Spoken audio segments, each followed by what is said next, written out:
Open the Classic Planning Commission regular meeting Wednesday, July 19th, 2023. We're meeting in City Hall. It's roll call. Greta? Here. Here. Here. Paul. Here. Wilma. Here.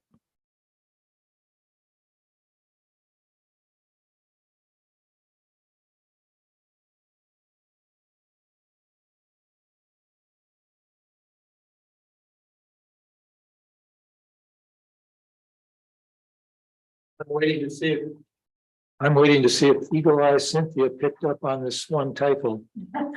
I probably did, but that was the only one, so I'll let Lisa off the hook. Okay, But go ahead.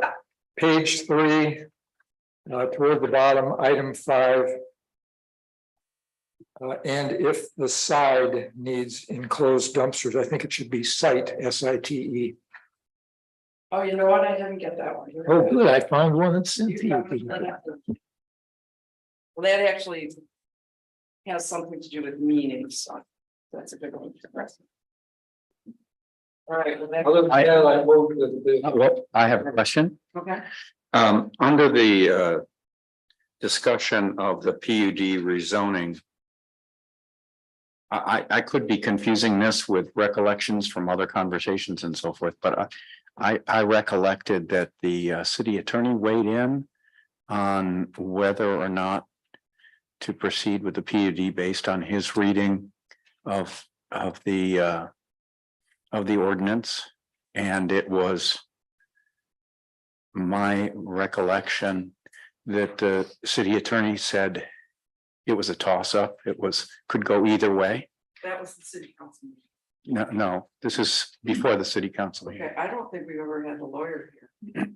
No, we didn't have the lawyer here, but I thought it was mentioned that the lawyer had reviewed it. Oh, well, I don't know, it happened at city. It happened at city council, I understand that. but I'm not sure what. In our last meeting. Was it Before what you were- we, there was a debate about the interpretation of the ordinance with regard to the POD process. Mhm. And I thought it was discussed that the city attorney had reviewed and rendered a verbal opinion, and that it was requested that that opinion be given to us in writing. So I don't remember that, and I was kind of the one challenging the process, and I still have issues with the process, but anyway. I don't remember that, and that normally would have, And you don't remember requesting it in writing? no, Okay. because It's must be other conversations I'm confusing normally I don't like verbal, right on the minutes. After I got back home after last month's meeting, I thought of the fact that I had not suggested that we recognize David Troutman for. I'd like to add, if everybody's in agreement, just some kind of a statement in the minutes that recognizes David Troutman's input, his creative input to the Maple Block project that was made last month. The material that was included in this month's meeting is certainly often a ramble, but David has been a creative spirit in our community for many years, and even at his age of 87, I think he's still plugging away, thinking creatively every single day. And I just think it would be neat to recognize his creative input at last month's meeting. like I just want, but you didn't actually say that at the meeting though. Correct. I So it did. probably shouldn't be in the minutes, but you could say it today Oh. in your. Oh, I see what you're comments, saying. Yeah, Just for minutes. yeah, okay, then I'll so move.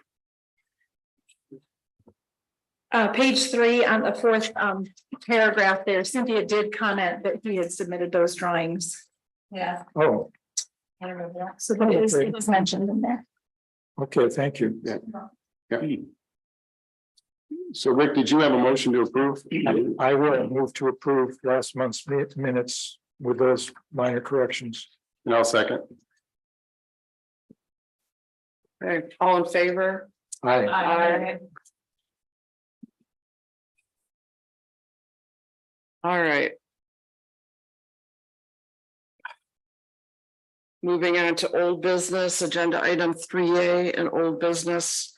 A public hearing on a sign ordinance amendment to allow an additional projecting nameplate for sign for businesses between Bay and Mitchell Streets that abut Pennsylvania Park.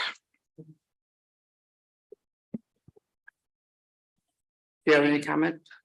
Madam Chairman, members of the commission, the amendment to the ordinance is very, it's rather small in terms of the ordinance amendment. It's basically exactly what you said, to allow properties along that abut Pennsylvania Park between Bay Street and Mitchell, that they can have a projecting nameplate sign. Not so much on the north side of Bay Street or Pennsylvania Park, where the downtown office is at, because a couple of the businesses there do have projecting signs, but their businesses don't also front on the Howard. And the issue has been that the businesses on the south side that also have a frontage on Howard have projecting signs on Howard, but they're not allowed to have a projecting nameplate on the park side, even though they have an entrance. So that remedies that situation. Right, this is a public hearing. Does anyone have questions for the city planner? All right, then I will officially open the public hearing. Is there anyone here who wishes to speak? Is there anyone online?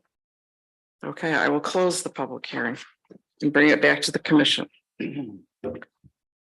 So I would make a motion to approve this text suggestion, which is a motion to amend Article Roman numeral 7, Section 7.1, parentheses 1 of Appendix C to the Petoskey City Code of Ordinances. And the amendment is to add at the end of 1 the words "and exceptions." E, properties that abut the west side of Pennsylvania Park between Bay Street and Mitchell Street may have a projecting nameplate sign in addition to other signage allowed under this ordinance. Okay, I made the motion. Discussion? No, okay, so let's do the second.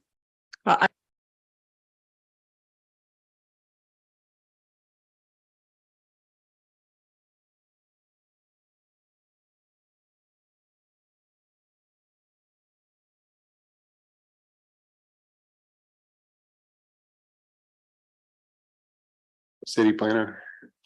Yeah, no, Okay, fine with me, Ted made the motion.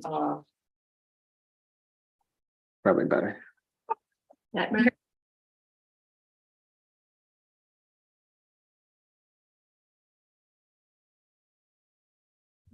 All right, so Ted made the motion, Carolyn Detmer made the second with a change and adding east to East Mitchell. So any discussion? So a roll call vote? McSweeney, Yes. Meridian, Yes. Newman, Yes. Paul, Oh, yes. Robson, Yes. Wilmot, Yes. Brett. Yes.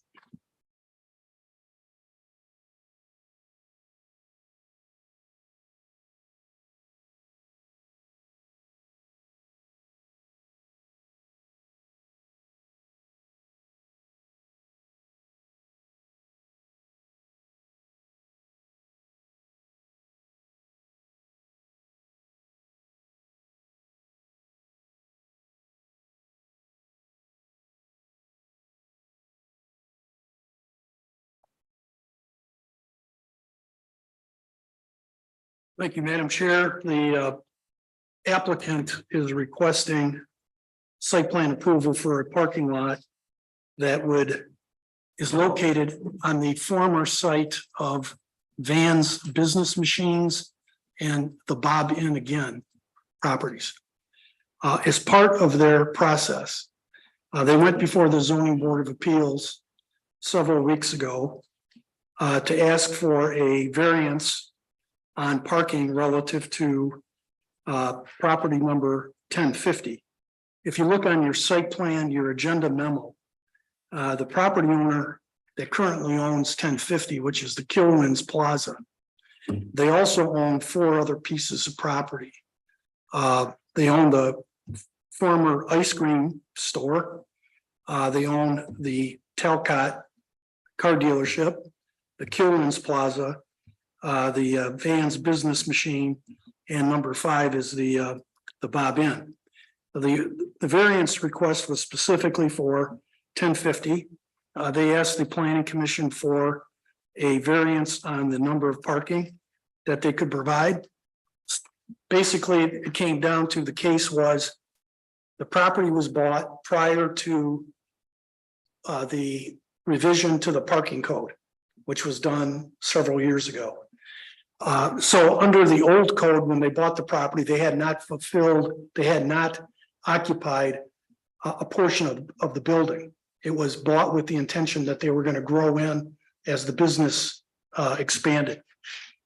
Their request was to utilize the former parking, which was a minimum only, not a min-max, for the parking variance. The zoning board of appeals, I feel, did the appropriate thing, is that they didn't expand the parking any more than what they would have received under the old ordinance. So they requested more. The zoning board of appeals granted them up to 157 cars for that specific piece of property. So with that said, the appeal went through. I quoted a part of the motion that was made, that the practical difficulty was not created through an act of the applicant. The zoning board said that it just was a case where property was bought with the expectation of the old ordinance, and now they were under the new ordinance, which capped it. So they gave them some relief, not all the relief that they wanted. So then based on that number, and then adding the parking that's already on site at the Bob Inn and Vans Business, they're going to expand their parking all on those 3 parcels. And then the recommendation is that they're going to combine all 3 parcels together. So they'll all be part of the Kilwins campus. So the front part of the Kilwins campus now is primarily going to be reserved for customers. And the new parking lot is going to be reserved for employees.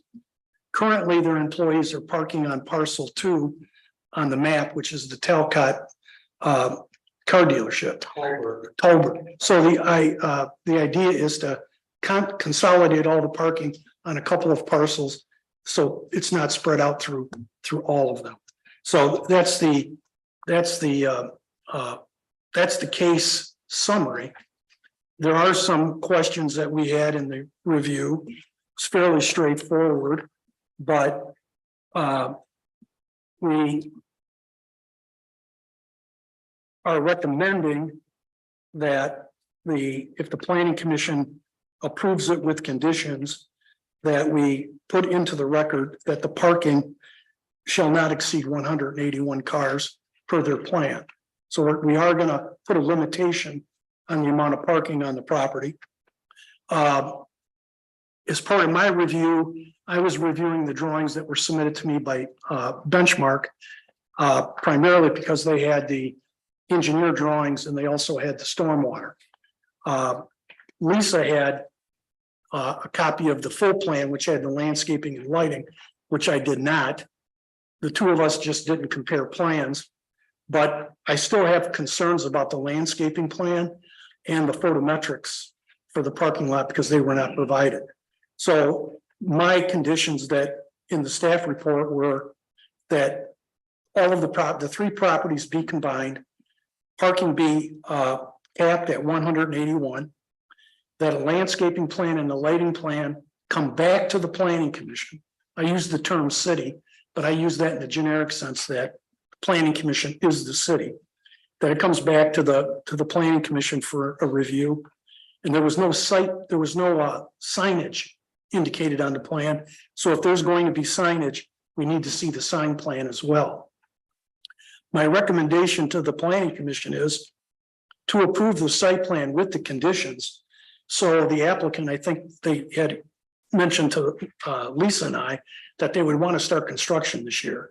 So I don't want to hold them up another month for the landscaping and the lighting plan. So if you approve the basic outline of the site plan, then they can begin with their demolition and whatnot, and then come back to the planning commission next month for review and approval of the landscaping and the lighting and the signage plan.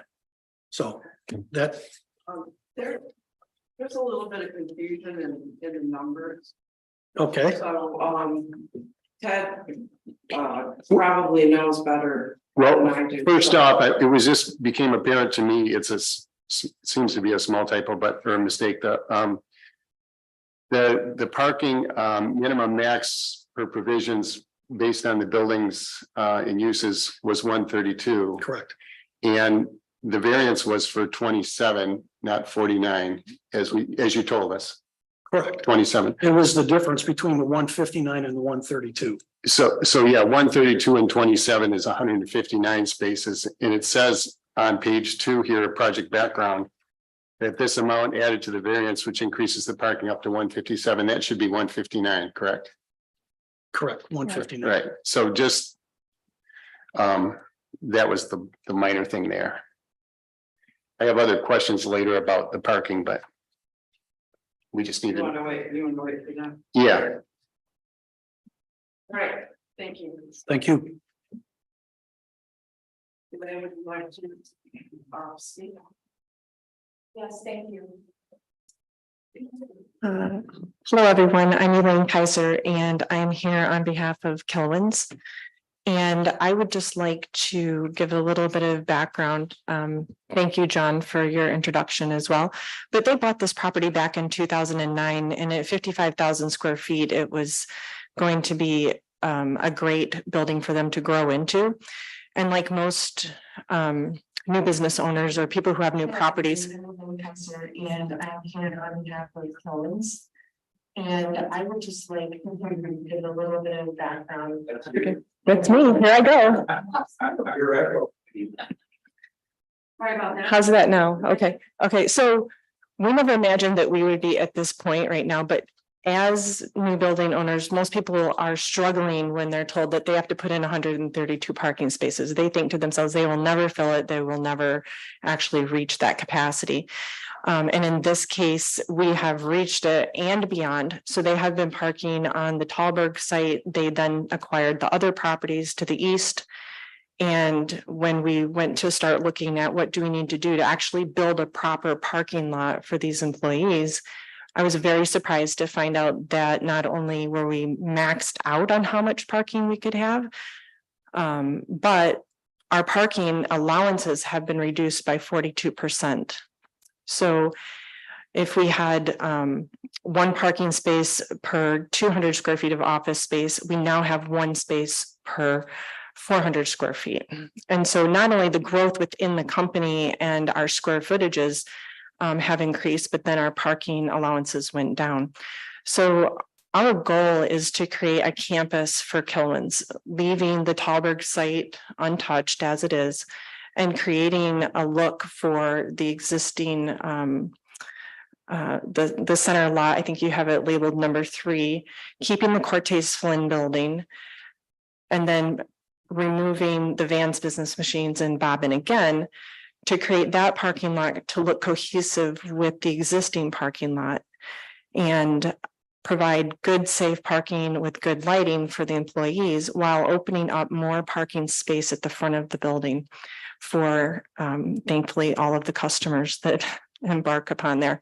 I don't think that it's quite evident to notice that there are there are a lot of people who are working there. The largest shift of employees is 107 cars. If we're allowed to increase that, it means that the Cortez Flynn building gets enough parking for what they really have. Our building actually gets the parking that we need for our customers that visit, and then we have temporary seasonal workers who come. So basically, I was told that one of the reasons for the limitation on the amount of parking is that the city doesn't want to see this drainage and the site runoff that could contain oil or other debris going to the lake. So I consulted with Benchmark Engineering to come up with a an underground drainage system that would capture this water from this new property, pull it underground, and then it would be dissipated in that manner. This would take what's currently draining off of lots 4 and 5. It's currently draining to the northwest and going down through a pipe over there. It would totally take all of that away. In my mind, I thought this was a win-win for not only the environmental reasons for the lake, but also getting additional parking for a business that has been a really an anchor in our community and a large employer. And so I know that you probably have a lot of questions about the site plan, and I'm ready to answer those for you. Thank you. Certainly love Killens and everything they do. One question I have that comes to mind, the ZBA grants the variances for your parking request, not us, and they've weighed in on it, as you know. They ask for more parking. I mean, there's been growth certainly since 2009, maybe when you started to now, and that's well documented and presented here. I think it's captured in the calculations we have for parking minimum max.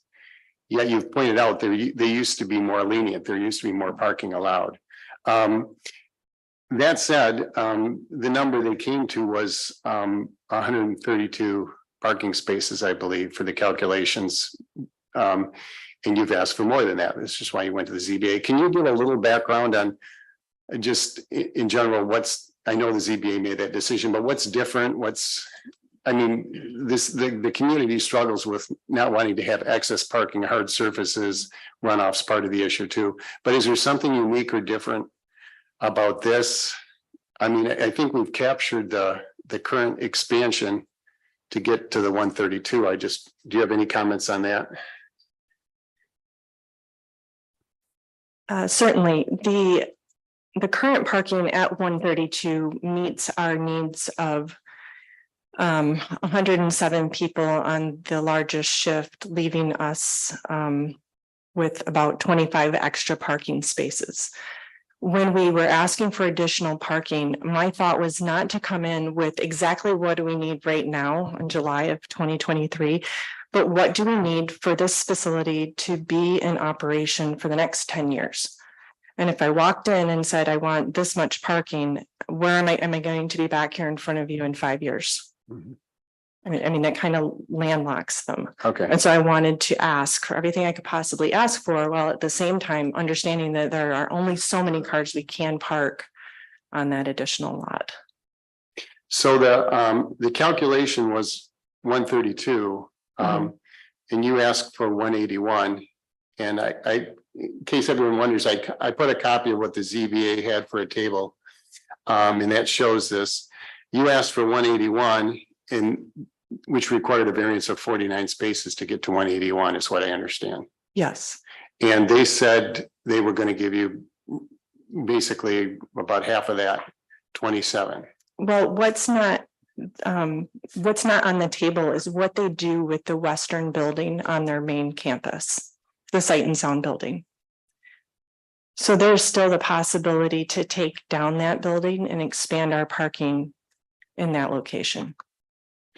So You're saying two things. The Sight and Sound building is included in the table for calculations for parking needs currently. correct, Right. it is, right. But I'm saying asking for what we could do in the long term in the future might include us being able to take down that building and have extra space on the 1050 lot. But now we have, Yeah, we don't want to do that. We want to consolidate everything off to the east. right. So we're kind of back to this thing where I understand Mhm. with growth and wanting to project for the future, but we also have this sentiment to have maximum parking for Mhm. various reasons in town. So the fact that you could put in more spaces doesn't mean that the ZBA would, as they didn't, maybe approve all of them. And so my answer to that is that the Vans Business Machine and the Bobbin again already have 52 parking spaces Mhm. there. And so we didn't get, I don't have, if I can do this plan, I don't have anything extra. I have 181 parking or 171 parking spaces and that's it. Okay.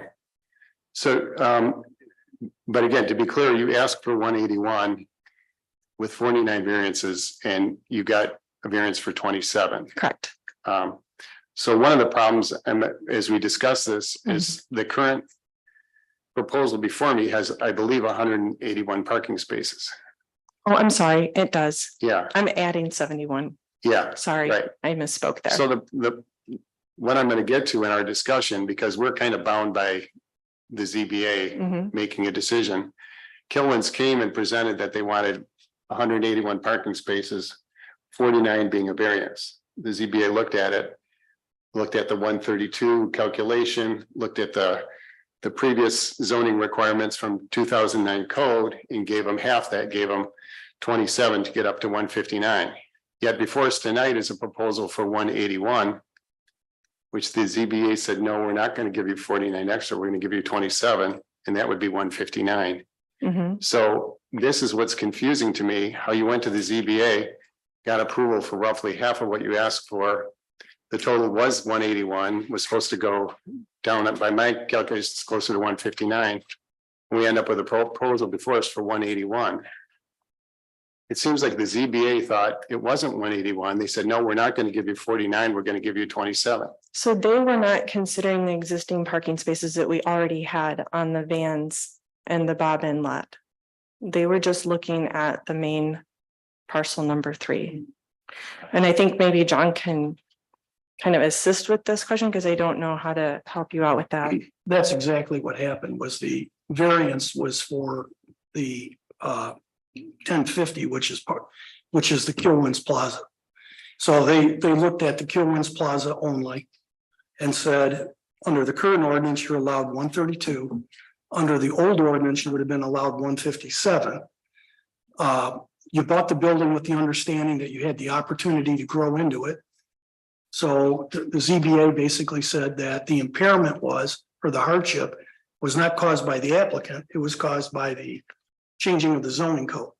Because they bought the building with the understanding they could grow into it and add parking.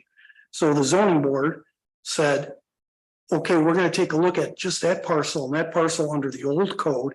Lisa put it together under the 2009 code.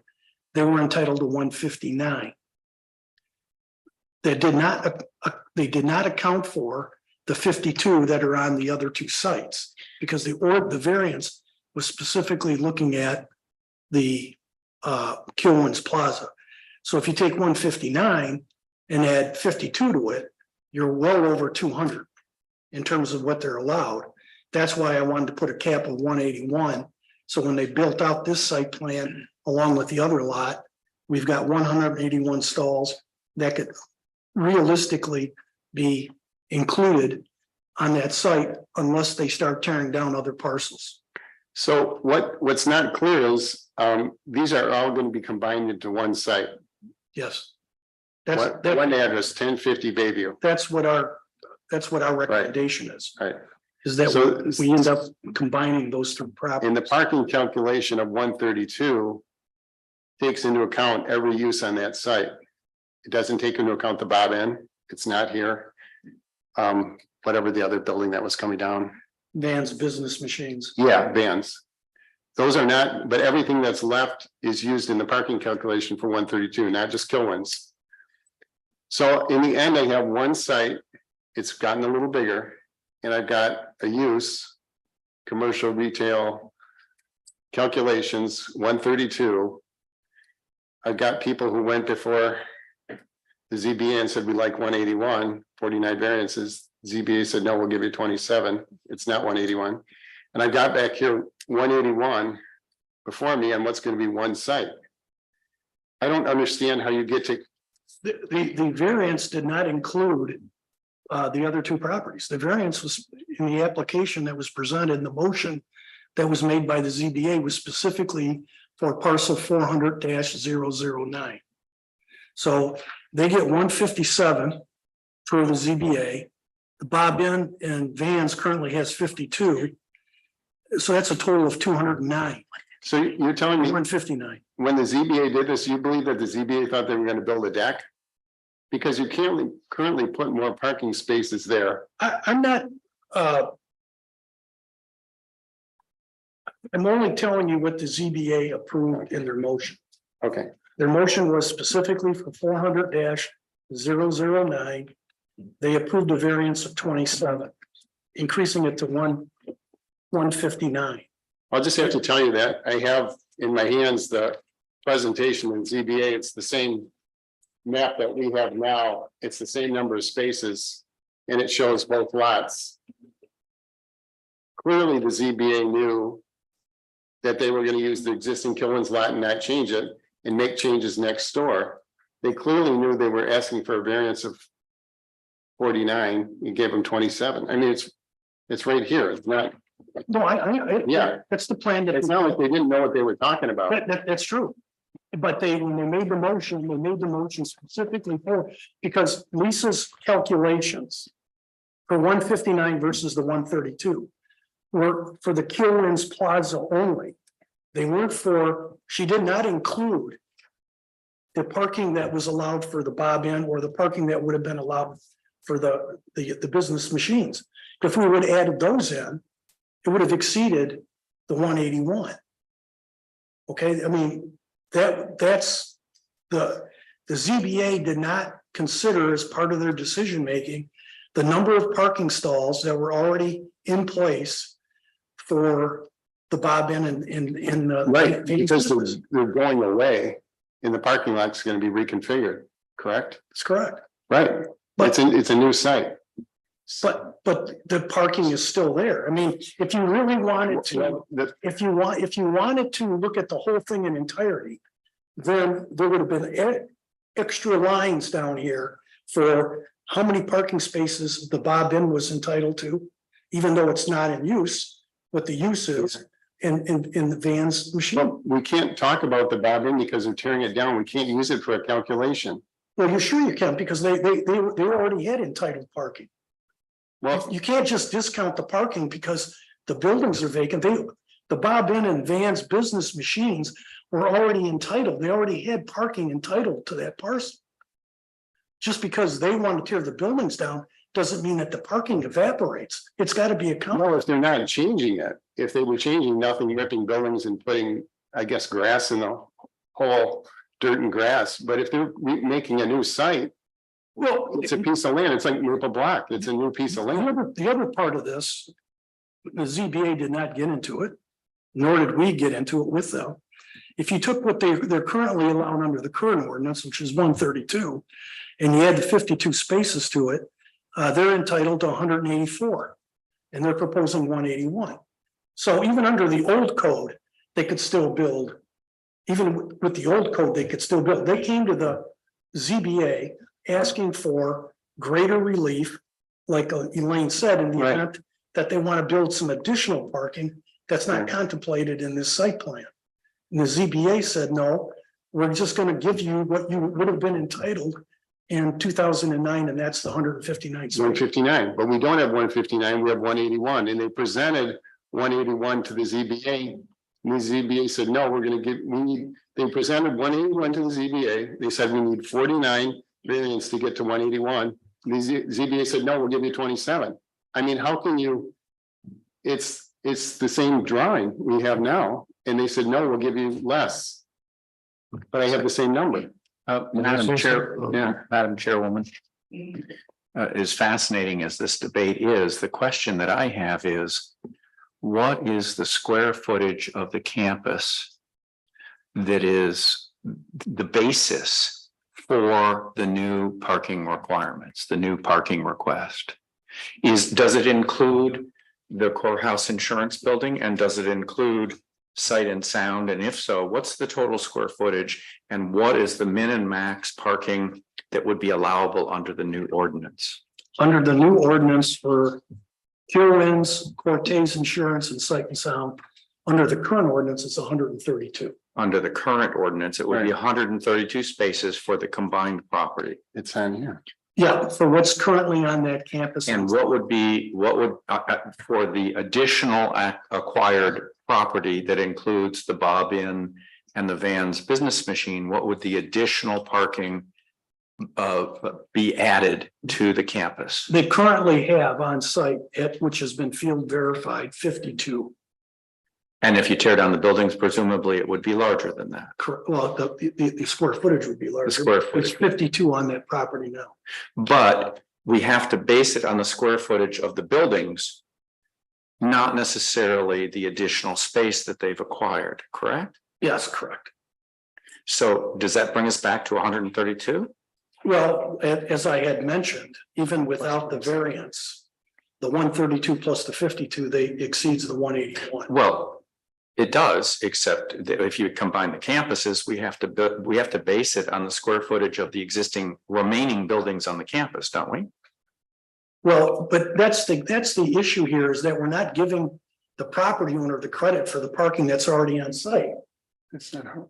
I mean, they already have parking on site. It's like, just because they're gonna tear down the two buildings doesn't mean, well, now we've got building or property parcel number 3, and because we're tearing down 4 and 5. I totally understand, but ultimately, I would like to see them have the 181 units, but what I'm having a problem choking on here is that the campus as conceived in this drawing will be restricted to 132 parking spaces based on the new ordinance. The current campus, No, the campus that is in this drawing, which includes the Kilwins building, the Sight and Sound building, and the courthouse insurance, that combined square footage only entitles them to 132 parking spaces. Plus the 27 variants they've been. Well, I'm not there yet. They got a variance in addition, but according to the ordinance, purely 132 spaces for that square footage on the entirety of the campus. right here. If we take a look at Killen's building, we take a look at Sight and Sound, Right, and you take a look at Cortez. only those, The only because that's the remaining campus. that's 132 under the current code. Correct. One, Which does not take into account the relief that they requested to the zoning board of approval because of the change in the ordinance. correct. And that was the 27. And that was the 27. That's right. Which brings you to the 159. So on the one hand, I am terribly sympathetic and would like to see them get the 181 because I think they deserve it, but we're not in the business of variances here. But the issue is, the conversation for the last 10 minutes is the planning commission has been relitigating the zoning board of appeals case. The case has already been decided. The ZBA gave them for the central current campus, they gave them an allocation of 159 stalls, not including the 52 that they have on their adjacent properties. Well, but that's where there appears to be a disagreement between you and Ted in this debate is that it's not for the existing 1050 campus, but for the new site plan. I have to campus. disagree. The ZBA was shown 110 spaces on their existing site, not 159. Or 132. The ZBA was shown 110 spaces, just as we have on the existing I'm site. only reflecting the decision in the motion from the zoning board of appeals. So when the zoning board of appeals said, no, they get 132 by calculation. No one was showing 132 on the Kilwins right in front of Kilwins. It has 110. They were showing it next door. And then they said, but we want more than 132. We want 49 more than that. And the ZBA said, no, we'll give you 27. Correct. They knew there was 110, not 132 or 159 in front of Kilwins. That's not the proposal. Well, Ted, here's the problem. Right. The problem is that we've got a growing business here that is absolutely critical to the economy of this Right. town. And we've got, if they were to take down the Sight and Sound building and is courthouse owned by the Kilwins people? Okay, so the courthouse is a tenant. So if they were to take down those two buildings, the current zoning ordinance would restrict them as a business in this, it's a vital business in this community. This is a problem. Well, is it a problem? Because It's a problem. because you've been pretty adamant, and other people have, not just you, about that there should be parking maximums. Well, of course, Right. but you know, we're talking about an employer, a seasonal employer of how many? You said 170? Right. I mean, you're talking about a major employer in our community that we're limiting. Well, through a literal interpretation of the ordinance, which I totally understand, but it's a problem. We do this all the time. So do we not, are you saying you don't believe this was one of my questions. Do you not believe our commercial parking calculations are adequate and should be expanded? Is that part of?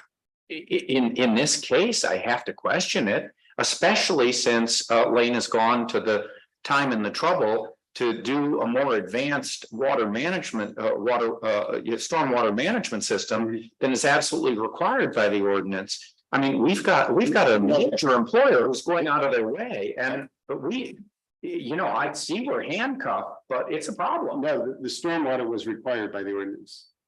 All stormwater is supposed to be retained on site. Well, They didn't go above and beyond. They did what they were supposed to. I'm just, as you said at the end, we're not in the variance. I don't want to relitigate this. My question is, what did the ZBA do? And I'm telling you, they had a plan with Killen's with 110 spaces right in front of their store. They said, no, but they should get up to 132 by calculations, because they're bigger. So that 110 in front is not enough. So they bought another lot. We get that. We'll give them 132, no problem. They said, we like 49 more. We think the calculations are inadequate. Maybe use is different, maybe there's growth. And for whatever reason, the ZBA said, we're gonna give you 27 and bring you up to 159, which is what the current code in 2009. I get all the math. Yeah, What I'm saying is yeah, the literal interpretation of the math and the new parking ordinance is restricting a growing business that's vital to our community. And it's very frustrating as a planning commissioner to sit here and watch that happen, particularly considering all of the process issues that are restricting growth on other developments that we're currently contemplating here too. These process issues are a problem. And I have to so say, if I could ask you, I was not able to ascertain how it was restricting, if it was. You feel that the parking ordinance we have is inadequate for commercial? yes, And restricted, yes. but I've got no proof of that. Well, this is the proof, the number of employees that they have, seasonal employees that they have, and the amount of parking that they require to operate this vital business in our community is restricting their growth. So again, that's, as we have these discussions, when we're not in the city, but the Walmarts, the Home Depots, et cetera, feel they need all those big parking lots. That's the discussion. Yeah, but they're mostly empty most of the year, you know, including Christmas, but that.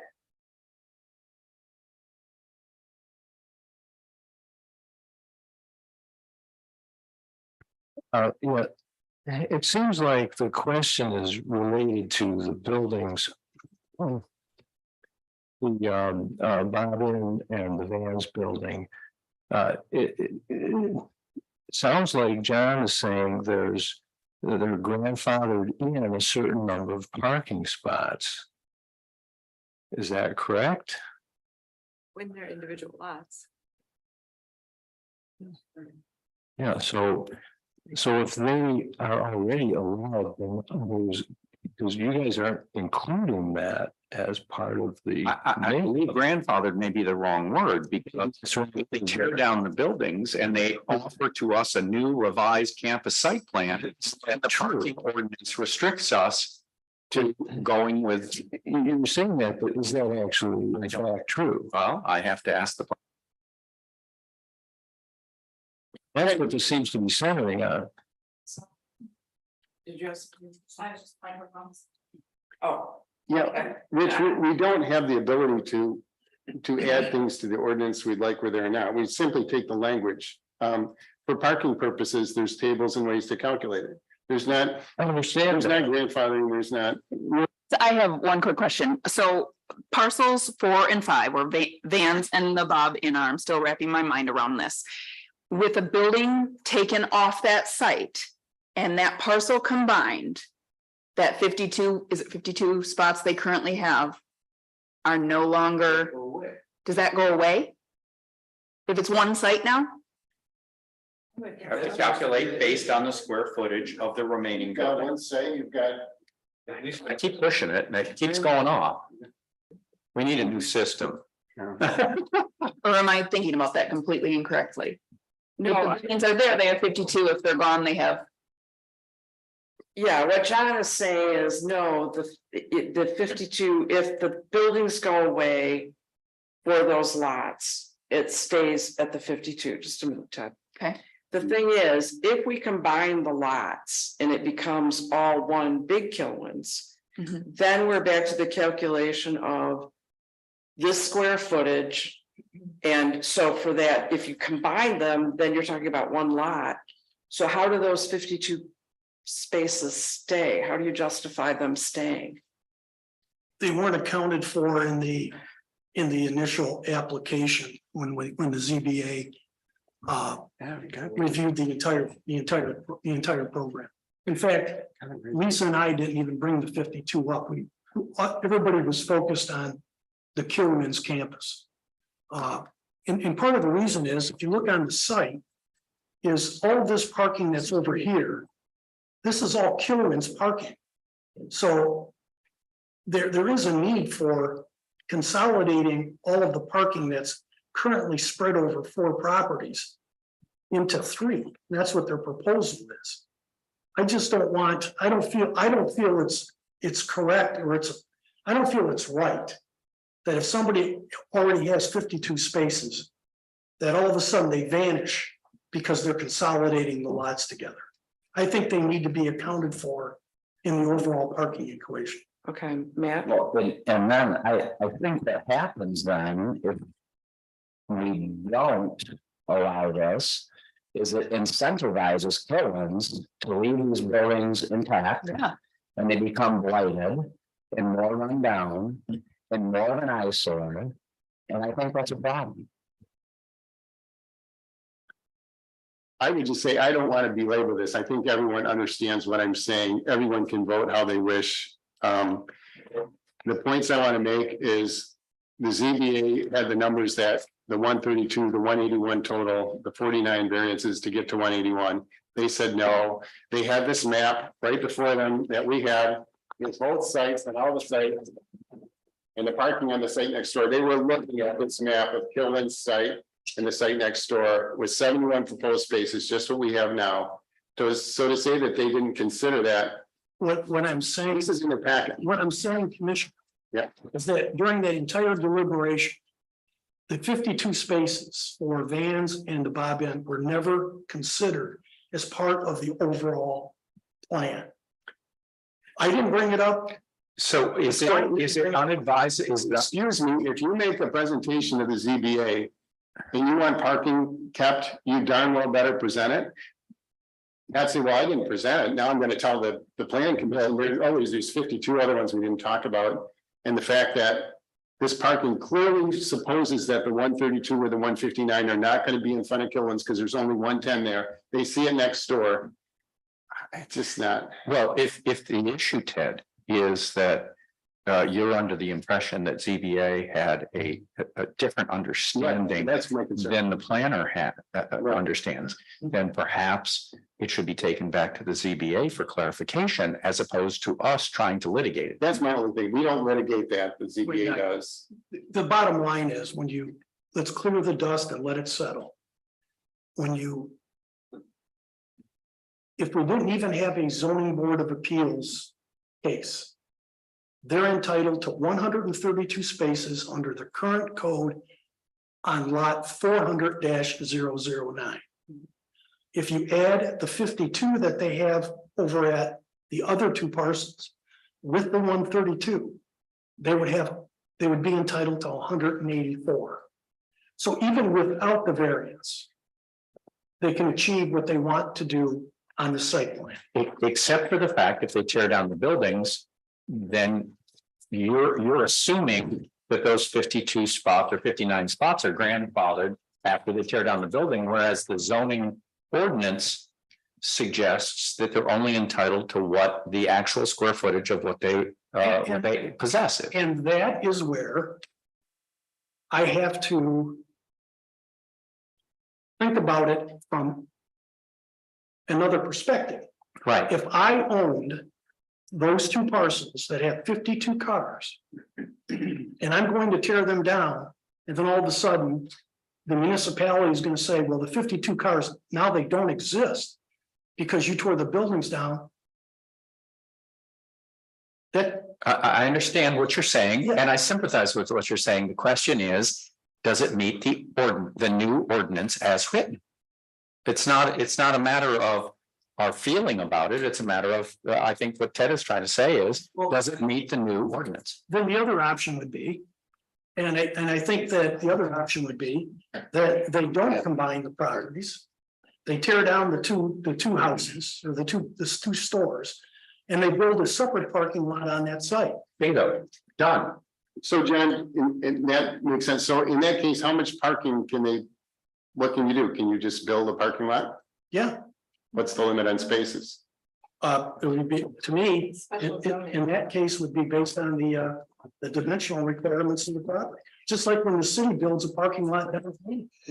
They build a parking lot based on the dimensions of the site, taking in consideration the setbacks, the maneuvering lanes. Does the parking lot have to be associated with some use in order to be able to be built? Not necessarily, because in some communities, if I own a piece of property, and let's say two parcels down, I own another parcel that I want to have parking for my employees, it doesn't necessarily have to be attached to the property. But you can't, like in a neighborhood, you can't just take down a house and put a parking lot. No, but in a business district, you can, So a parking lot's an approved use. sure. There's a section in our ordinance that refers to parking lots only on property. Yeah. Could they not keep? My question relates to really, the existing use. And Elaine, I don't know if you can answer, when does the largest shift take place? Is it on a weekly basis? Every day? All right, I vote for a new system too. All right. There are 155 full-time employees. Their largest shift is 107 employees every day. Every day. Every day. And then in the seasonal times, we have an additional 200 people. But sometimes someone, some of them work severely part-time, some of them work, a lot more than others, but that's the And there's challenge. night shift too, right? Or a Yes, later shift? But during the days when we have all of our administrative staff, our accounting, our Kellen's franchise team is there. And then we also have guests who come in from out of town because they get training on how to open and run a store. So they have those cars. Plus the customers. Plus the customers, which according to this zoning ordinance, get this, I get 13 customers. 13 cars. And Cortez Flynn gets 10 parking spaces. That's how much would be attributed to Cortez Flynn. Anyways, I diverted. 107 is our total for our largest shift every day. Okay, well, then a lot of cars must park down below Tallberg's then in the back. Right? We have spaces down below. I frequently go by that location. And I don't know that I've ever seen the front parking lot full. It's not, No. they put anywhere from 6 to 12 up on top Up on top. of Tallberg. It's a bit of a jaunt to walk around. Well, yeah, like what's Right shown there, there's a few cars there, and you can see down below, there's a line of cars, that's. I guess where a Oh, it's lot of packed. employees park down there, right? Packed with cars. Packed. Yeah. But, like I say, in the front, and I suppose if you're trying to consolidate everything off the Tallberg property so that you can do something else with that parcel or those two parcels, then the addition of all that employee parking would make a difference overall. But I'm still not convinced that it's, I can understand the math of it all, but this doesn't seem like it's that full every day to me.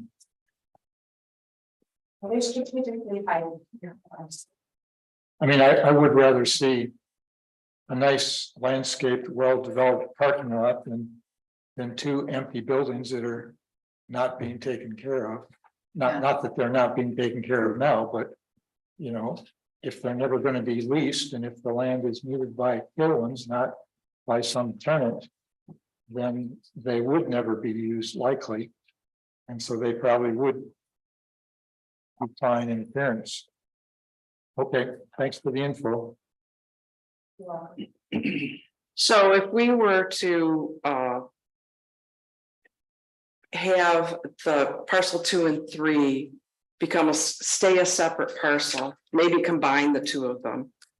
Have them be a separate parcel and then they apply for the use of a parking lot there.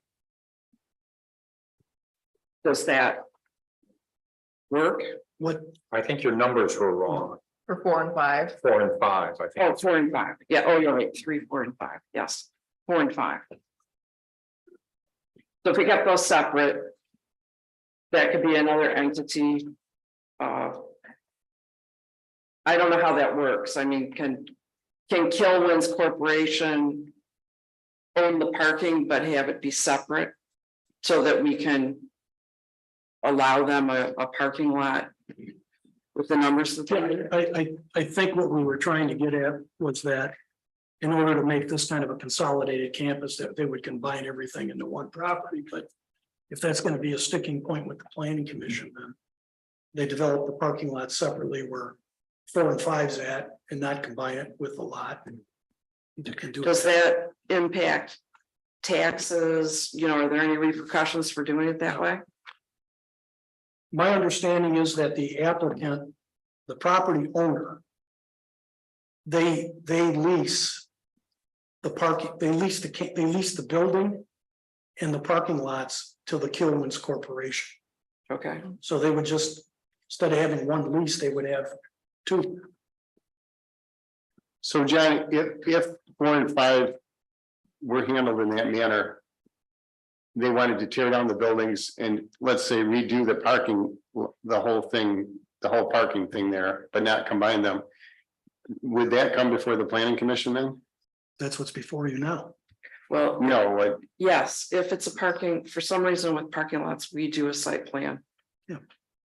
That Showing triggers a you site plan. This site plan shows you the whole campus, but right, I'm saying if it were handled differently, if they were 4 and 5 were, it's kept a separate entity, maybe combined. They took down some buildings, they redid the parking lot, they'd come before us. which is tonight. So this site plan would apply, but the condition would be that they'd be separate properties. Yeah, Well, and wouldn't they have to, would they just go through the city to get the special condition use of? Is that a special condition use, a parking lot? no, I don't think so, not in the business district. I don't think so.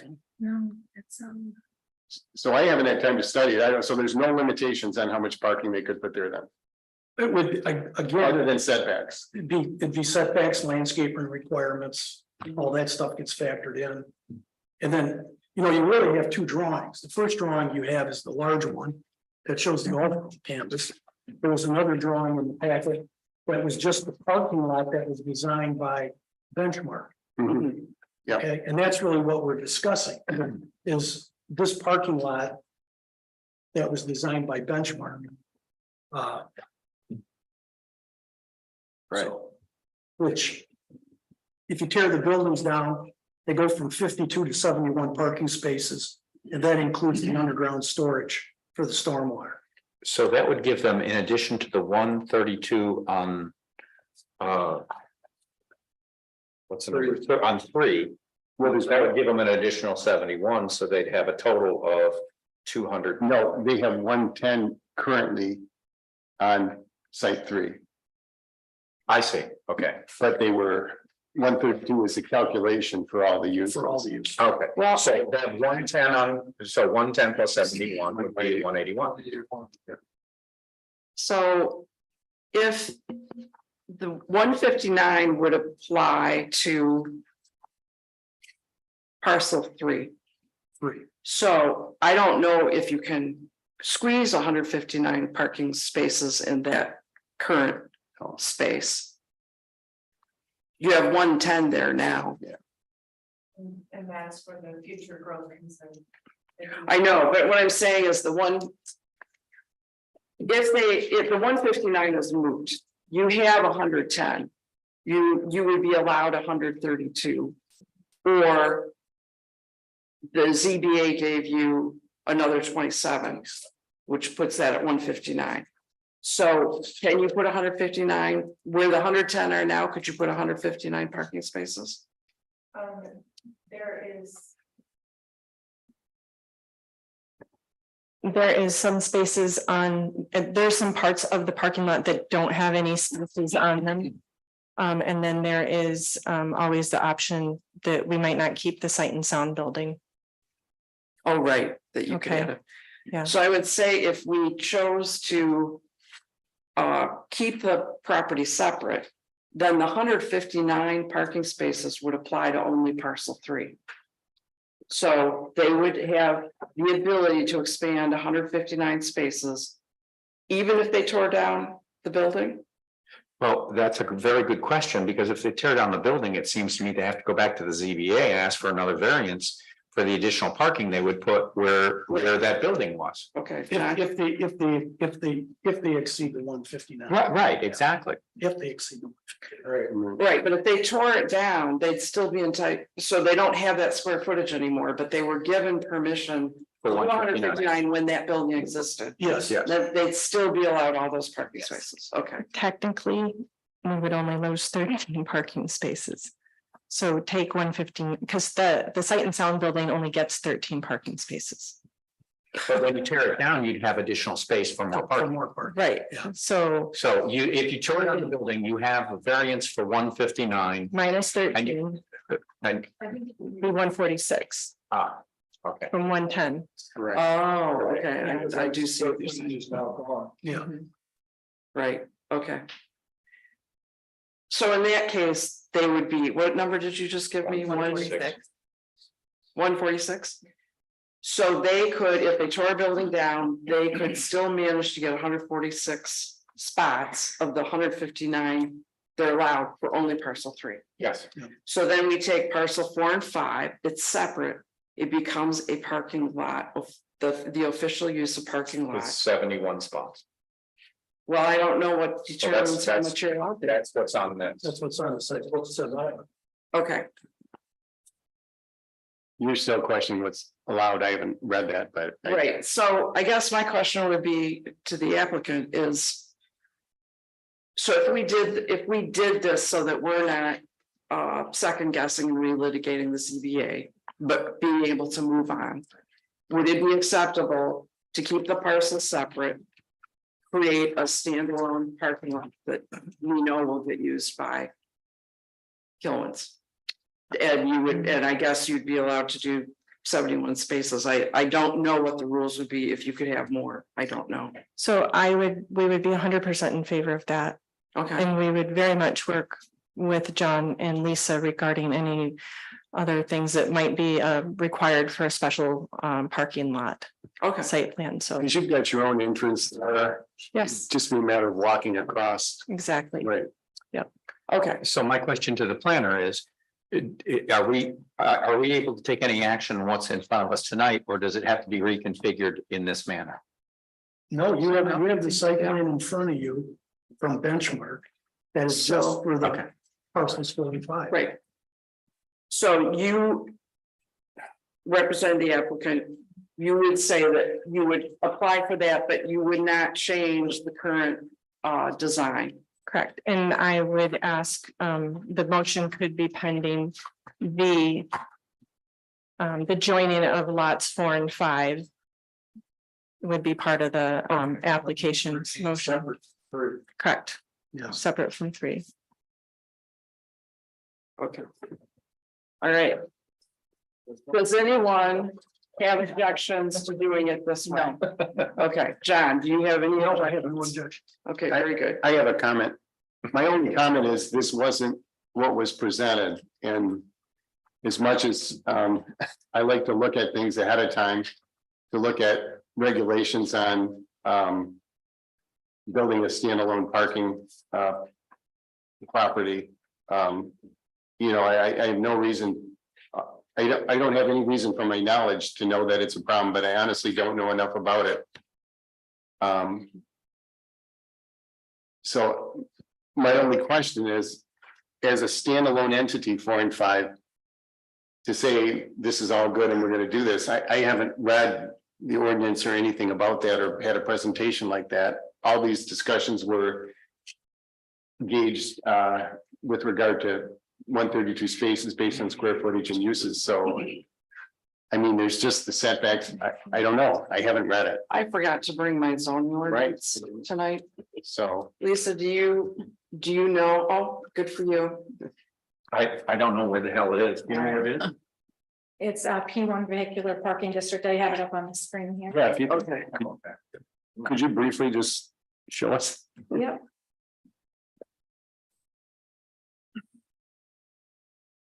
So it says the P1 vehicular parking districts are intended to permit the establishment of areas to be used solely for off-street parking of private passenger vehicles as a use incidental to a primary use.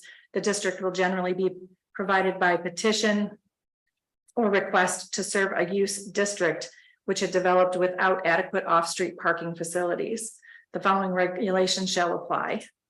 Premises in such districts shall be used only for an off-street vehicular parking area and shall be developed and maintained subject to such regulations as are hereafter provided. Parking area shall be accessory to and for use in connection with one or more businesses or industrial establishments located in adjoining businesses or industrial districts or in connection with one or more existing professional or industrial or institutional office building or institutions. Such parking lot shall be contiguous to a non-residential district. Parking Okay. area shall be used solely for parking of private passenger Okay. vehicle. Can we pause a minute? Yep. All right, contiguous, so that means that what's the zoning behind north of this parking lot? I believe it's all in one. Okay, so that is saying such parking lot shall be contiguous to a non-residential district. Well, it Which it is. is by the green one. Yeah, There's a. so there's a parking area. Yeah. Okay, so, Parkland. okay, no snag there, Sorry, right? Correct. Okay, okay, sorry, sorry. I'll put it back. Put it back. Okay. Do you want me to continue my lousy reading? or would you Yeah, great. read it? You're at number 4. Thank you. No commercial repair work or service of any kind or sale or display thereof shall be conducted in such parking area. No signs of any kind other than signs designating entrances, exits, and conditions of use shall be maintained on such parking area. No building other than those for shelter or attendance shall be erected upon the premises, and they shall not exceed 15 feet in height. Applications for P1 district rezoning shall be made by submitting a dimensional layout of the area requested, showing the intended parking plans in accordance with section 1704. Here we go. And then it says side and rear yard setbacks. P1 district So- is contiguous to the side and or rear lot lines of premises within the residentially zoned district. The required wall shall be located along said lot line. Front yards. P1 district is contiguous to a residentially zoned district which has a common frontage on the same block with residential structures or wherein no residential structures have been yet erected. There shall be a setback equal to the required residential setback for said residential district. The required wall shall be located in a minimum setback line unless under unusual circumstances, the planning commission finds that no good purpose would be served. The land between said setback and street right of way line shall be kept free from refuse and debris and shall be planted with shrubs, trees, or lawn and shall be maintained in a healthy growing condition, neat and orderly in appearance. The front yard setback for this district on the residential side would be the average setback of 3 adjacent houses or 25 feet, whichever is less. All of the parcels that face or that front Bayview Road on that side are to the lot line for parking. There are no buildings Okay, and since there's a park there on the north, on the north north side one, would have to be, it would have to be 25 feet.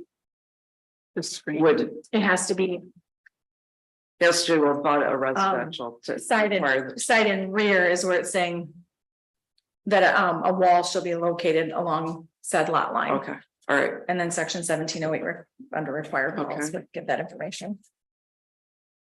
And then P1 vehicular parking district shall be developed and maintained in accordance with the requirements of Article 17 general provisions. And that's it. okay. Ted, are you comfortable with that? I am. I'm glad we went through that. It looks, I didn't see a problem, did you? No, I don't.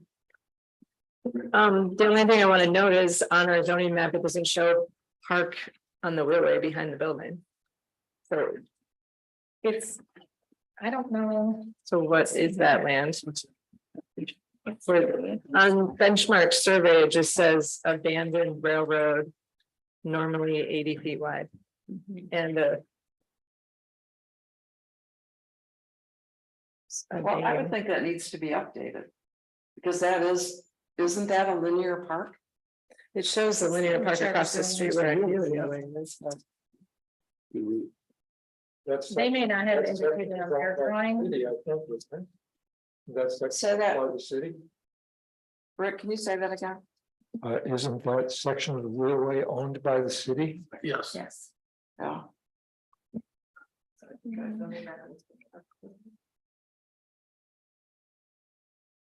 It's not indicated on here. So does there need to be some kind of wall with the parking spots facing the park or not? I didn't know.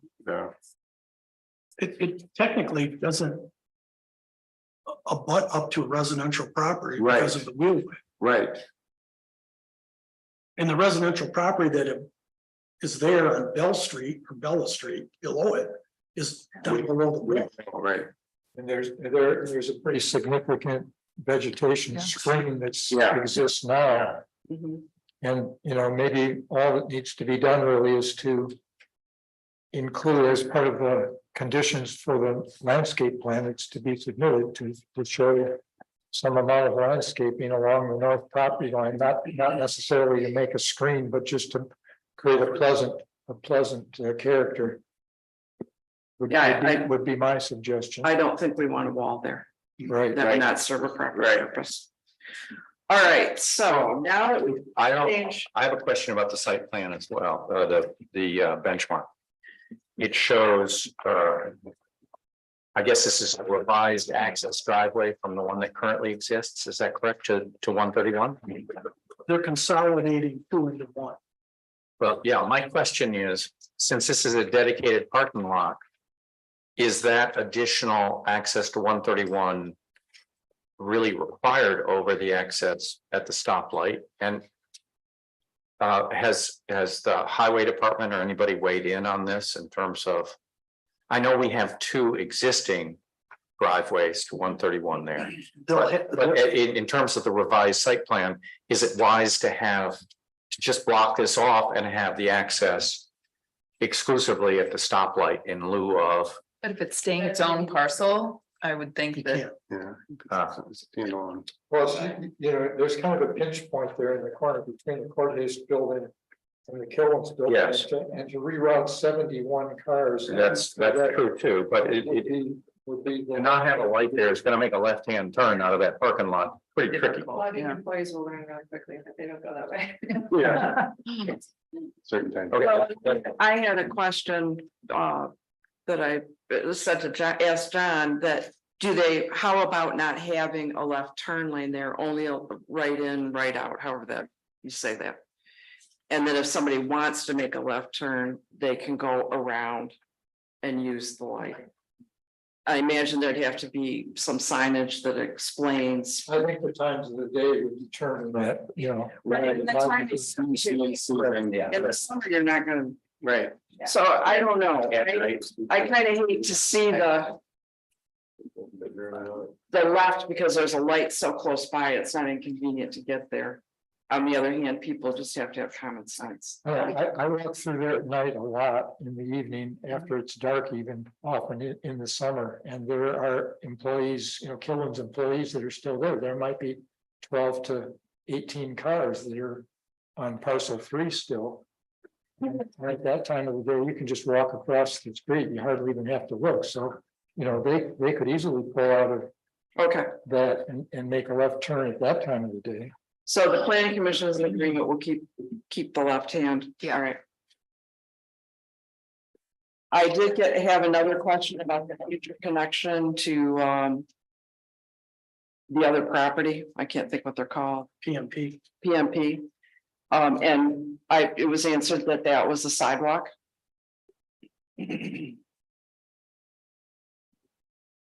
PMP has via an easement the right to 8 parking spaces on a portion of that Bobbin property. And part of that easement describes the ability for them to also have a connected drive if they so wish. So that's not a sidewalk, that would be a No, drive. It would be a drive. Okay, I guess when I wrote my response. When we had the discussion, it's currently used as, that's how the employees get to the parking lot. So it's from PMP. currently, it's not used as a drive, it's used as the employees walk to the parking lot there.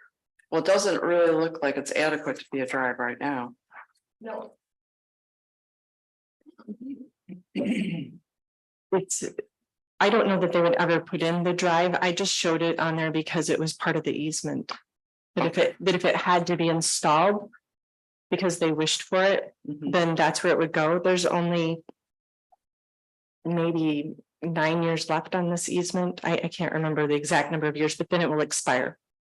And you don't intend to renew it, Probably not. okay. So that's a possibility, but not. Elaine, did that date back to when St. Michael's Academy was there and they had to come up with more parking? I don't know the exact history of who initiated it, but I do have the library and page numbers if you wanted me to pull them out. Okay. I think I remembered the discussion at the time that St. Michael's Academy was located on the lower level of that building. That, they needed more parking to accommodate all the use that was going to take place there. Well, I think that's when they went next door and did the deal. All right, are we done with that discussion? Okay. Infrastructure for vehicle recharging stations, they're recommending as new parking lots get built that they should at least put in the infrastructure for something like that. Is that anything that the applicant would be?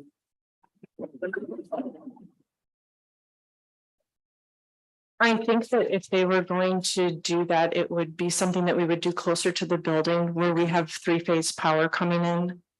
On this property, we wouldn't have that amount of power to get to it. In addition, we'd have to trench over to the main building to get to it. Okay, so Yeah. parcel 3, yes, parcel 4 and 5, no. I had a quick question for the applicant. Where is the employee house or the employee entrance right now in the main building? So the employees enter the building in a couple different locations. Given the fact that they have had a lot of their parking over to the west, they come in the west entranceway. But really their break room is all the way on the east. So they're kind of having to go all the way into the basement, through the basement, and then back upstairs to get to where they're going.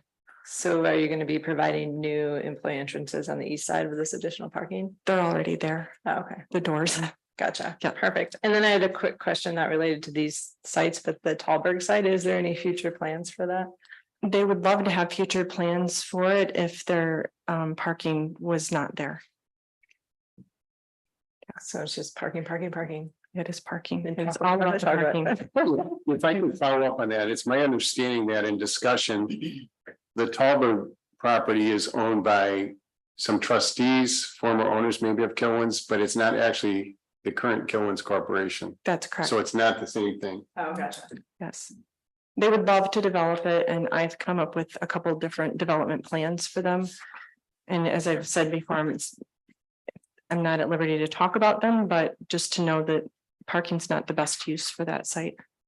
I think we all wholeheartedly agree with that. All right, so handicap parking spots, I had that question. And since there's no building there, they said probably not necessary. So is that still, if it's if it's its own entity, does that get it off the hook for having handicap? Anyway, because there's no building? Okay. So the existing dumpster screening,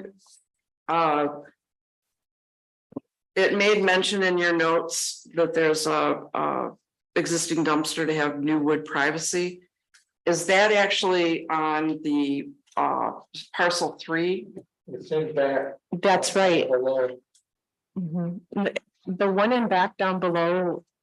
So on parcel 4. So I'm talking about the one right behind Cortez Flynn. Yes, I noticed that one did not have screening. And so I'm including it. okay, so when you do your landscape plan, you will show us what screening materials you're Exactly. using. Right. Yeah, Okay, and there is no dumpster or anything like that for this parking lot, there isn't, 4 and 5, and there No. won't be. there won't be.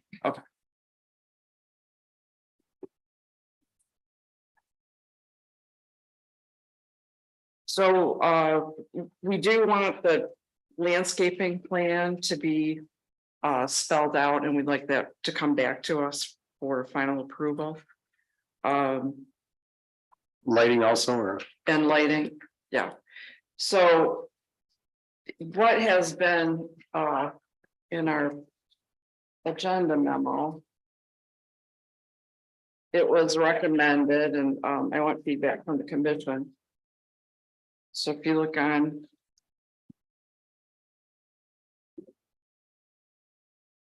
page 3, the standard performance requirements. 716 number 3, we've been through this before with other projects. So C in the zoning book is landscaping and buffering. It's the third one down on page 3. And so their recommendation, and this would be John's recommendation, extending the landscaping like that installed along the Killen store to include this property. In addition, landscape should be installed along the northeast property line, and trees should be installed in the interior island area, bigger trees for shading. So I think that when we include that we're getting the landscape plan, we ought to be specific about the things we want to see in that landscape plan. So I agree with the larger trees and the islands. I also, even though they're now going to be separate entities, I think still doing the landscaping so it looks like it is all one property is beneficial. Does everybody agree to that? John? One other suggestion is our landscape architect recommended that the landscaping in the islands be irrigated. Oh, yes, yes. Yes, we've had that conversation before. Is that something that's doable? Because you've got water from the buildings, their water piping exists there. I think it's doable. I'm just thinking about the islands that are there now have trees in them and then mostly stones. So You'd have to build a small enclosure for the controls, maybe, for that. so I'm just wondering I if think I've seen irrigation in those planting beds that are Okay. up by the curb cut. so I know that they want to match On what they parcel currently 3. have. And so we just have to be really careful about what we do plant around the facility because of the way that certain species of trees and plants and bushes draw bugs. So there's a whole thing with regard to manufacturing standards. Oh, my So, goodness. right, and I read through the zoning ordinance to see what was required for plants, but I'll make sure that they're happy with what we come up with. Right. And certainly I can irrigate it, Yeah, we prefer native species, of course. of course, yes, absolutely. Stuff that's the most tolerant, although that's what area zone we're in is changing, you know. Right, we're not sick. Flower, yeah, we're not succeeding. So, Put a note here, irrigate the islands. okay, Okay. all right, so Would we have a sign plan then or not, John? I mean, I guess it's just entry and exit sign. That's a good question. That's a question for Elaine. Are you gonna have signing that says employee parking only? I think that that would be a really great idea is to put up signage that explains what the parking lot's there for in out. But let me go through that with them in detail. So that they are very concise with everything that they do. And they think through it all very much. So I know that Well, if you're gonna have signage, the planning commission needs to see the signage. plan. certainly, is that something I could get for you at another Lisa time? can give you the requirements. It's not going up tomorrow, so. My understanding when we looked at the parking zoning, that there weren't to be signs, only directional signs. Well, that's what it's not. That's what it said. Yeah. For employees only, it's kind of a direction. Yeah, Uh, okay. So in terms of the landscaping and being specific, so on the north facing, which is along the wheelway. I visited the site, you're elevated from the wheelway. And I walked the wheelway and I thought, okay, it's not the end of the world. I'm seeing these cars. There's only one house that in the summer, it gets pretty thick there. There's only one house that might, if headlights were to beam straight through, might impact one particular house. In the winter, that might be a problem, but I don't think people live there. I think those are summer homes down there. I could be wrong. But So, you still would wanna. well, we need something there, because it's now officially a parking lot. We do require there to be screening. In fact, it requires a wall, which we all agree is not appropriate for that location. So it can be bushes. I mean, it's pretty nice the way it is now. It's got big trees and you know, well taken care of grass. So I'm not sure what the planning commission would like to see. I would think just some flowering some shrubs or flowering perennials along there, interesting way along with Mhm. the larger trees would be pleasant. If you're asking if some kind of structure is necessary, like a fence, I don't think so. It'd No. just be landscape. No, we established that earlier. But if you need screening, you need some type of evergreen, right? So it Right. didn't go away in the winter. Yeah, but I also think that section of the wheelway, like when it starts to get dark, you feel like you're, going down into a. I don't know, Like kind a of a scary place. scary place, yeah, so we don't want to close it off too much from the parking, you want to be able to Right. make it feel more open. The Right. building's there, the trees are there. It opens up considerably as soon as you get to the Gillen's building because. Yeah. Oh, yes, it does. Yeah. And the access point, the city access point also opens it up. Because the city drive goes down through the Gillen's parking lot and around to the park. Is that still gonna be there on the east side by that? The city access to the pump house, you bet it will still be there, sure. Yeah. Well, I would imagine they could just go down the sidewalk, but did they cut through the property at Cohen's to do that? Sure they do, yeah.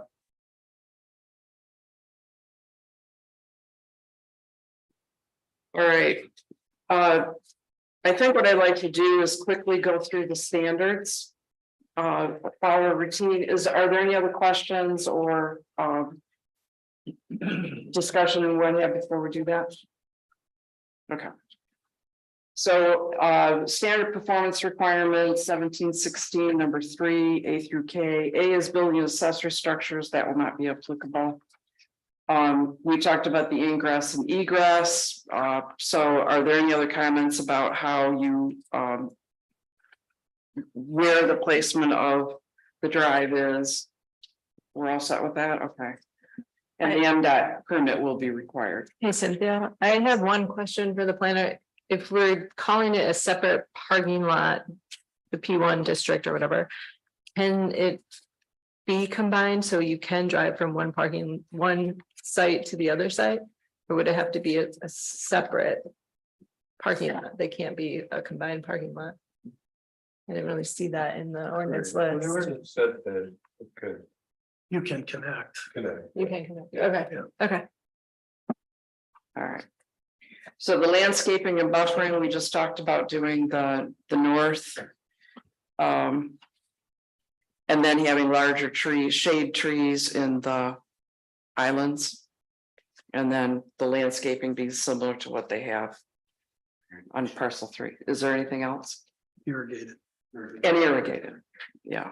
So we have to remember this for when we do the motion. All right, lighting, you will be submitting a lighting plan. There are no natural and historic features. I double checked, as Bob in again of an historical building, and doesn't appear to be. All right, parking lot will be F parking. The parking lot will be designed with right angle parking, and it follows all the requirements in 1704 G1. Sidewalks, you're going to they add to the existing sidewalk, and so it looks like it's the, what would this be? South. I guess this would be south. The new sidewalk is on the south, and then there's a new walk that you're going to be putting down in front of the court, or at the side of the court Hayes insurance to go down in the parking lot. Is there a dip there? Where it is. Okay. So, We're putting in new walks at the north end of Court Face and then south. okay, but the walk that's on Bayview Road or close to it, It'll be level. it will be level, okay. While you're on the subject of sidewalks, the sidewalk along 131, what will the width of that be in the reconfigured? Will it still be the maximum width we need as an alternative bike path as well? Because that's a key connection to the stoplight to cross over to downtown to the Greenway. So I'm not touching the main bike path walkway that MDOT just put in, rather closer to the Cortez Flynn building, right at the end of our parking lot. I'm putting in a 3-foot wide sidewalk to go in front of Cortez Flynn to tie into their You're existing one. reconfiguring the entrance to the parking lot. So No, that excuse me, that curb cut is what is existing. That brand new curb cut is the one we're leaving. oh, okay. So what we did is we rearranged the parking to fit with what's there now. So we it shouldn't would be have the to go- same as what we've currently got Exactly. in terms of bicycle access, Exactly. alternative bicycle access to the downtown Greenway. Thank you. Yes. So then on the site plan, some things are labeled, are mislabeled. Because where the wheelway goes now, it says new sidewalk, and then it says existing entrance, remove existing entrance. It says proposed sidewalk, but it's actually existing. I'm not looking at the drainage plan, I'm looking at the main plan. The reason it says new sidewalk is because at that exact little bit of location is where the existing curb cut is at. And once we take out the curb cut, they're going to need to infill with a new sidewalk. Gotcha. Yep. Does that help? Yeah, that Would be makes the same sense. width as the existing sidewalk. Yes, yes. Okay. And are your personal sidewalks, are they handicap? Are they in dimensions that are handicap accessible? Yes, yes. Okay. All right, and then signage, it's probably just going to be directional signs based on what the P1 allows. All right, storm drainage, we're going to be receiving a better storm drainage plan, are we? Or is this ready to go the way it is? In engineering, DPW is approved it. With And they've approved it, all right. the underground. All right, if you want to take a look at that, are there any anything to discuss about this? So that engineering plan is this smaller sheet. That shows the water retention. Is it purely water retention, or is there any filtration and or overspill There's a, accommodation? I think on the construction drawing, there's a, you look, there's a. It's held underground, and then it's a slow release to the existing system, which then goes into the Killen storm system and out to the lake. But it's held until it gets to a certain height and then it gets slowly released. Okay, go ahead, Eileen. The design is a slow release system so that it is underground like a septic field and it slowly releases into the ground. Yep. But if we should have the 100-year storm, there's an overflow. Yeah. To the drain. Right. Is that okay? And is that a metered that's overflow? what the Storm sewer. Pardon? Is that a metered overflow? I mean, I'm wondering if this is the same standard as we apply downtown, Yes, under the bank.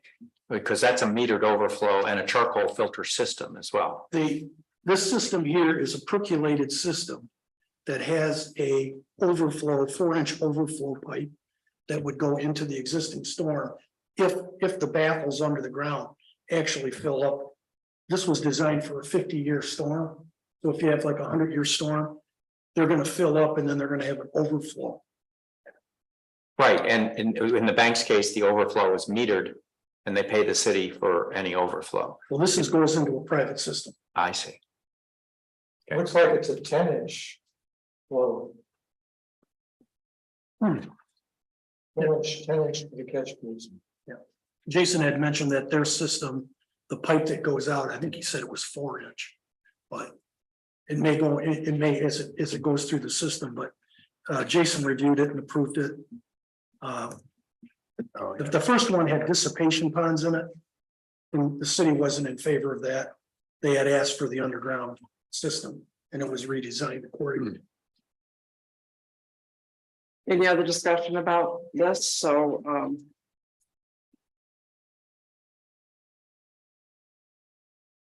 so the storm drainage, has been met. All right, moving on to trash storage. We discussed that there will be no dumpster in the 4 and 5 and the, trash storage on this north side of the Cortez building. When we get the landscape plan, we will be getting information about how they're going to cover that. All right, and utilities, there's no connections. Well, okay, this might change. No connections were proposed for water and sanitary systems. The storm will not connect to the MDOT system. So if you were to do the irrigation system, then would that involve the utilities? So we can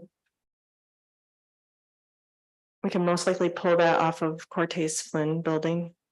But there's already a transformer on that site back behind the bobbin. So we'll figure out our own on-site utilities for this parcel since it won't be connected to the main parcel. All right, will that need to come back to us for the utilities plan? That'll go directly to DPW and engineering. Okay, but there will be oversight. Yeah. All right, so that's A through K. And then observations requires submission of a landscape plan, we know that.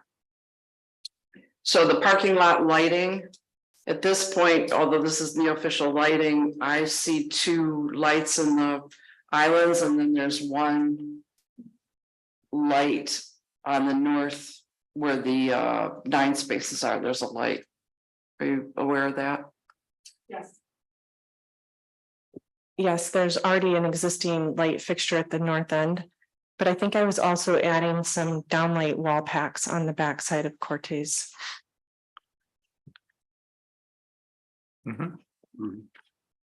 Okay, so that will be part of your Oh, yes. lighting plan. Oh, yes. Okay. Right, since it's so close to the wheelway and the waterfront, the less light, the better. Right. So, and we have safety too. All right, and then site signage. I think with most sites, even if there's directional signs, we still take a look at those. So probably, with your directional signs, that probably should come back too. All right, so now we are to the point, any other discussion? Any other concerns, questions? Thoughts? All right, so are we ready to do a motion? So I could attempt to make a motion. It's a little different than what we were presented, but the motion would be approve the site plan. And the site plan, I think specifically for parcels 4 and 5, which are currently 1100 and 1150 Baby Road, with the understanding that these parcels may be combined in the future, but not combined with parcel 1050 Baby Road, which is parcel number 3. So to approve the site plan, and at this point, conditionally to state that the landscaping plan would come back to the planning commission, and comments on that would be per the city planner, recommend extending landscaping like installed along Kilman Store, including in this property. In addition, landscaping would be installed along the northeast property line. Trees would be installed in the interior island areas, and an irrigation system would be added where appropriate.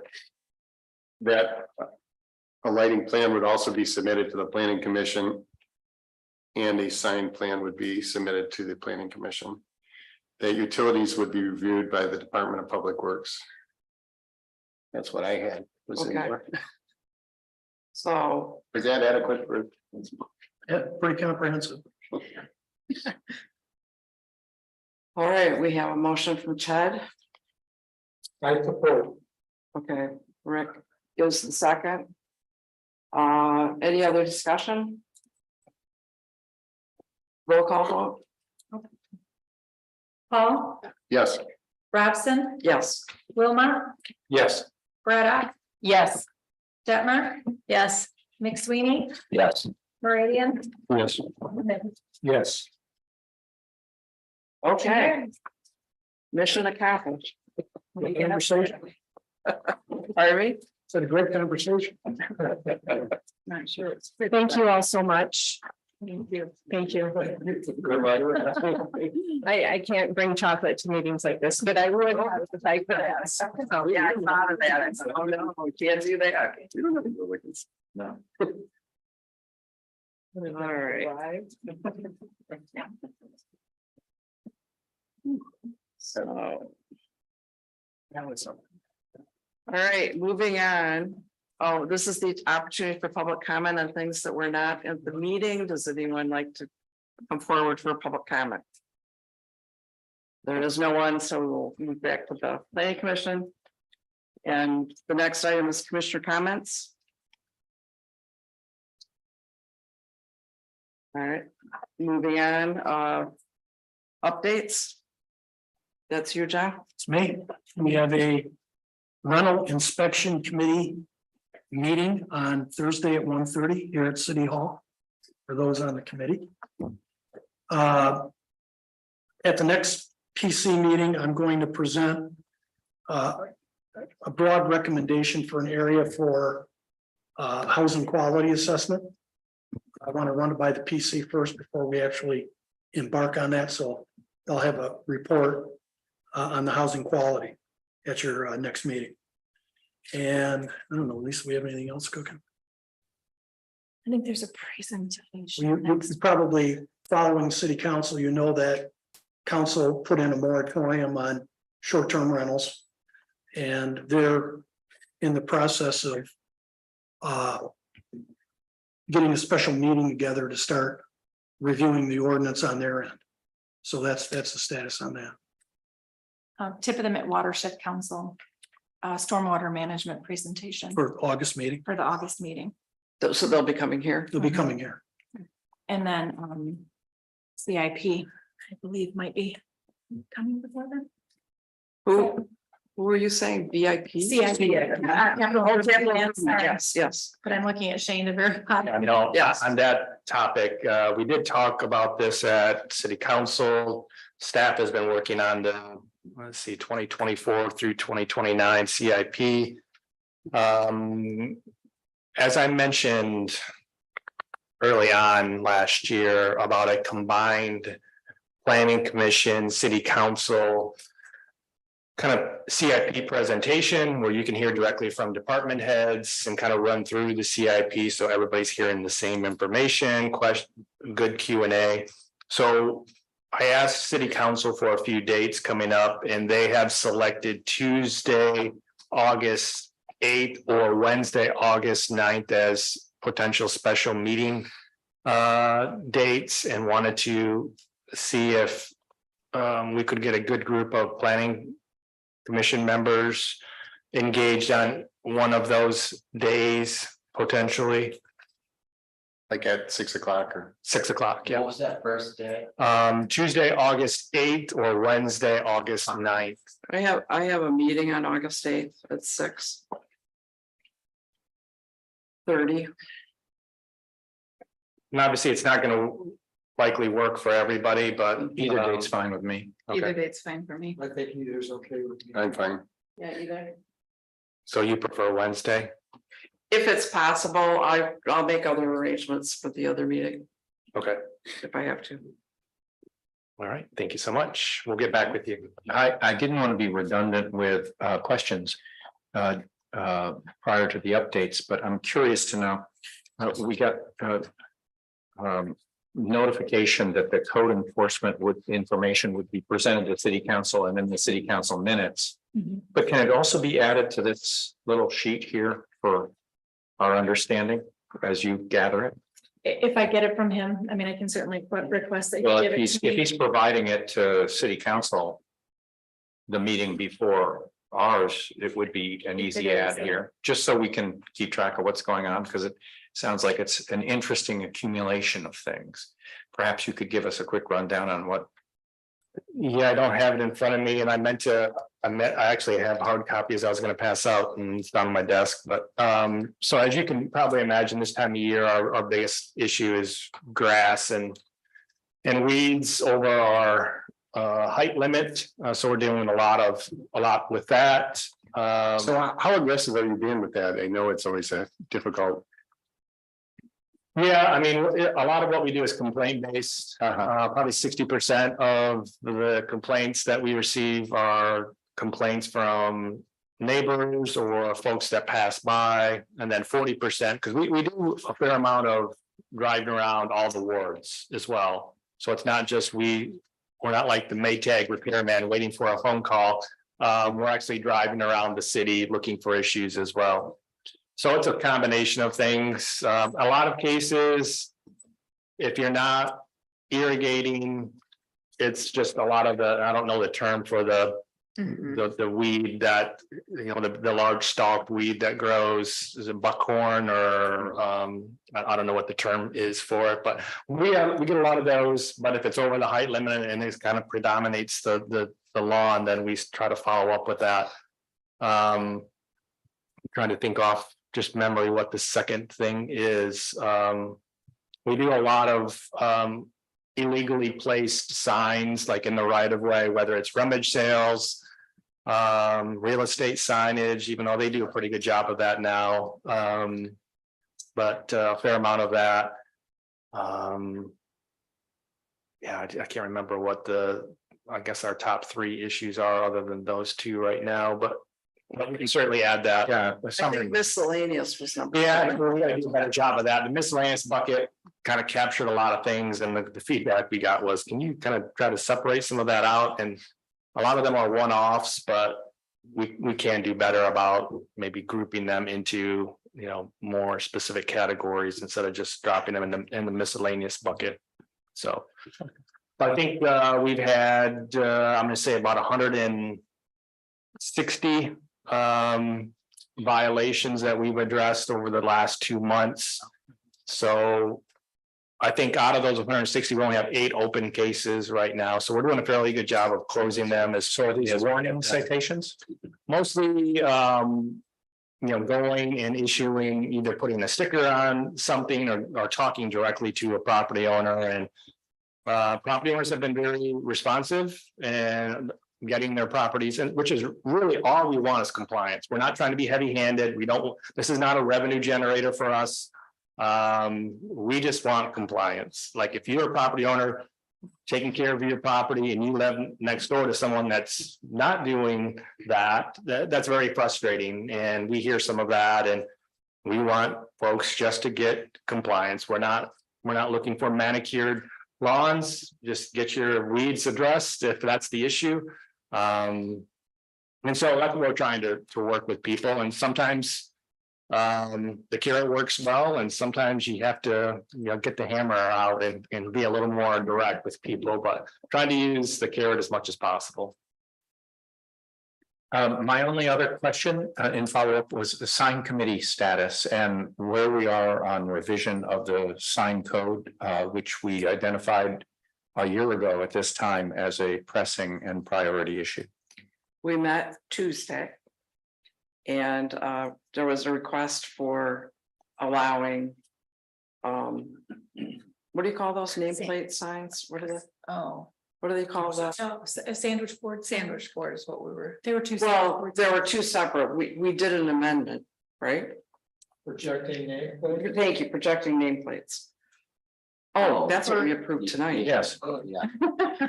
Yeah, I really. For the grow, that orange cafe, they, nobody knows they're there. Right. And so they wanted to put a sandwich board sign out on Mitchell, but it had to be within 6 feet of their business.